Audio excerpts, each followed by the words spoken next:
زمین پر قبضے اور سرحدوں کو مضبوط کرنے کے ساتھ ساتھ ڈوگرا حکمرانوں نے قانون سازی کر کے سن 1939 کے جموں کشمیر آئین ایکٹ کا نقشہ بنا کر اپنی فوج قائم کر کے اور کئی معاہدوں کے ذریعے بھی اپنی طاقت کو مضبوط کیا۔ گلاب سنگھ اور ان کی ڈوگرا سلطنت نے 100 سے زیادہ برس کشمیر پر حکومت کی۔ یہ ایک بادشاہت پر مبنی نظام تھا جس میں لوگوں پر بہت ظلم ہوئے۔ معاہدہ امرتسر پر اس وقت بھی سخت تنقید ہوئی، اس وجہ سے بھی کہ وہ 75 لاکھ جس کے عوض کشمیر گلاب سنگھ کو ملا، اس کی وصولی کے لیے عام کشمیریوں پر بہت بھاری ٹیکس لگایا گیا۔ خود برطانیہ میں اس پر تنقید ہوئی اور یہ کہا گیا کہ کشمیریوں کو بیچ کر مہاراجا کا غلام بنا دیا گیا ہے۔ رابرٹ تھروپ نے، جو کہ ہندوستان میں برطانوی فوج کے ایک آفیسر تھے، لکھا کہ یہ اتنی بڑی ناانصافی ہے کہ اس سے جدید تہذیب کی روح کی نفی ہوتی ہے اور اس مذہب کے ہر اصول کے بالکل الٹ ہے جس کے پیروکار ہونے کا ہم دعویٰ کرتے ہیں۔ ڈاکٹر ایمنسلی ایک مشنری ڈاکٹر تھے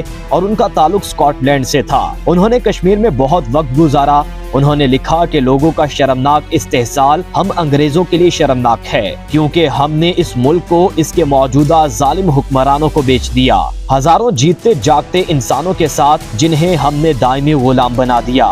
جب گلاب سنگھ نے کشمیر کا کنٹرول سنبھالا تو اس وقت تقریباً 75% آبادی کا انحصار کاشتکاری پر تھا اور یہی ریاست کی آمدنی کا مرکزی ذریعہ بھی تھا۔ گلاب سنگھ نے خود کو کشمیر کی تمام زمینوں کا مالک بنا دیا۔ گلاب سنگھ نے سکھوں کے دور کے نظام کو جاری رکھا اور خود کو کشمیر کی تمام زمینوں کا مالک قرار دیا کیونکہ وہ معاہدہ امرتسر کے ذریعے کشمیر کو خرید چکے تھے۔ کسانوں سے ان کی زمین کی وہ ملکیت تک چھین لی گئی جو افغانوں اور سکھوں کے دور میں ان کے پاس تھی، یعنی اب کسان مالک نہیں کرایہ دار تھا اور زمین پر کام کرنے کے لیے اسے ٹیکس دینا پڑتا تھا جسے حق مالکان کہا جاتا تھا۔ مگر کسی وجہ سے حق مالکان کی ادائیگی نہیں ہو پاتی تو کسان کو زمین سے خارج کر دیا جاتا تھا۔ یہ بات واضح ہے کہ 1846 کے بعد ڈوگرا دور میں کئی ایسی پالیسیاں اور عمل متعارف کروائے گئے جن سے کشمیری عوام اور خاص طور پر مسلمان کاشتکاروں کو بہت نقصان پہنچا۔ ظالمانہ ٹیکس نظام کے ساتھ ساتھ ڈوگرا حکمرانوں کے دور میں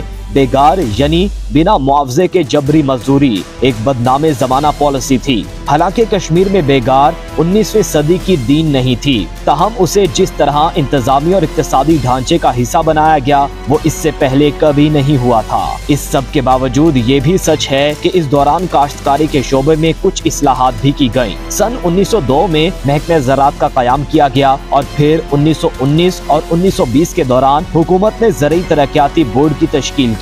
سن 1920 میں ہر طرح کے بیگار کے نظام کو ختم کر دیا گیا جس سے ان کسانوں کو کچھ راحت ملی جو اکثر کھیتوں میں کام کرنے کے بجائے دور افتادہ علاقوں اور دشوار گزار پہاڑوں پر سامان بیچنے کے لیے زبردستی بھیج دیے جاتے تھے۔ سن 1930 میں جاگیرداروں کو اجناس میں ٹیکس دینے کے نظام اور اس کی وجہ سے ہونے والے استحصال کے خلاف کاشتکاروں کا احتجاج شروع ہوا۔ حکومت نے مسئلے کے حل کے لیے ایک جاگیردار کمیٹی بنائی، تاہم اس کے تمام ارکان خود جاگیردار تھے۔ کمیٹی نے جاگیر میں کرایہ داروں کے حقوق اور جاگیرداروں کے حقوق اور فرائض وضع کیے۔ کمیٹی نے یہ سفارش بھی کی کہ محصولات کو اجناس کی جگہ نقد کی شکل میں وصول کیا جائے اور اس کی وجہ سے جاگیرداروں کو ہونے والے ممکنہ نقصان کا ازالہ انہیں کئی جاگیریں دے کر کیا جائے۔ ان سفارشات کو حکومت نے تسلیم کر لیا، تاہم زرعی شعبے میں اس تبدیلی کا غلط فائدہ اٹھایا گیا جس کی وجہ سے کاشتکاروں کا فائدہ ہونے کی بجائے ان کے حالات مزید بگڑ گئے۔ جاگیرداروں نے اکثر نقصان دکھا کر نئی جاگیریں حاصل کر لیں۔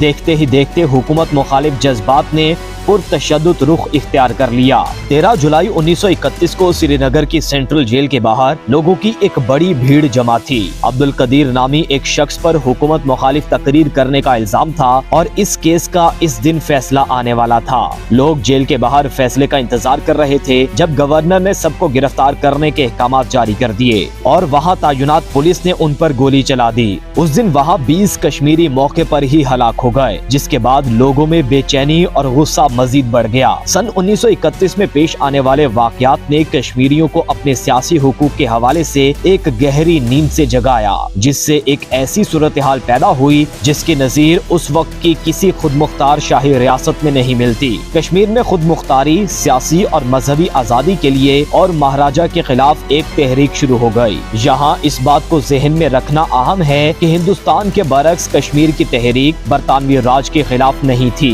کشمیر کی تحریک ایک مسلمان اکثریتی آبادی پر ہندو ڈوگرا حکمرانوں کے مظالم کا نتیجہ تھی۔ اس کا ایک پہلو یہ بھی تھا کہ ڈوگرا حکمرانوں نے ہندو پنڈتوں کے ایک بااثر طبقے کو کافی مراعات دے رکھی تھی۔ سن 1944 میں نیشنل کانفرنس نے اپنے سالانہ اجلاس میں نیا منشور کشمیر جاری کیا۔ اس منشور میں کشمیر کے لیے آئین سازی کے ساتھ ساتھ ایک قومی اقتصادی منصوبہ بھی تھا۔ اس میں شہریت، قومی اسمبلی، کابینہ، قومی زبان، بنیادی حقوق کی ضمانت جن میں آزادی اظہار اور میڈیا کی آزادی بھی شامل تھے، اور نظام انصاف جیسے موضوعات کی وضاحت کی گئی تھی۔ یہ منشور مہاراجہ کو پیش کیا گیا اور وہ 2 اکتوبر 1944 کو اسمبلی میں ڈائی آرکی یعنی 2 خود مختار نظاموں کے ذریعے حکومت پر رضامند ہو گئے۔ 1946 میں شیخ محمد عبداللہ نے اپنی ایک تقریر میں مہاراجہ کی بالادستی کو چیلنج کیا اور ان کے خلاف کوئٹ کشمیر یعنی کشمیر چھوڑ تحریک کا آغاز کیا۔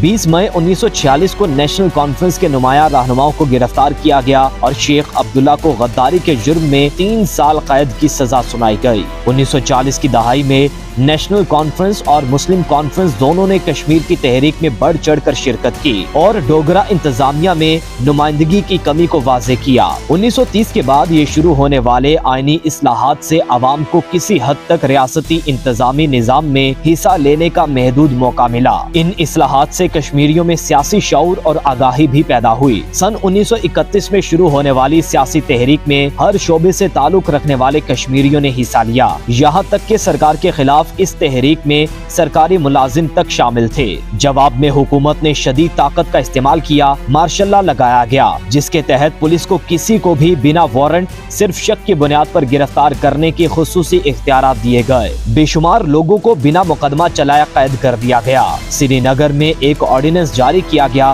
جس کے تحت ریاستی فوجی افسران اور پولیس کو خصوصی اختیارات دیے گئے۔ لوگوں کو مساجد جانے کی اجازت نہیں تھی اور سیاست، انقلاب اور دی مسلم آؤٹ لک جیسے اخباروں پر پابندی لگا دی گئی۔ ڈوگرا دور کشمیر کی جدید تاریخ کا ایک نہایت ہی اہم حصہ ہے۔ اس دور میں کشمیر ایک واضح سیاسی خطے کے طور پر سامنے آیا اور اس عمل میں معاہدہ امرتسر کا بہت برا کردار تھا۔ ڈوگرا دور ظالمانہ ضرور تھا، لیکن اس دور میں ریاست جموں کشمیر جغرافیائی، معاشرتی اور ثقافتی لحاظ سے مستحکم ہوئے۔ لیکن 1947 کی تقسیم کے بعد کشمیر پھر ایک متنازع علاقہ بن گیا اور کشمیریوں کی حق تلفی اب تک جاری ہے۔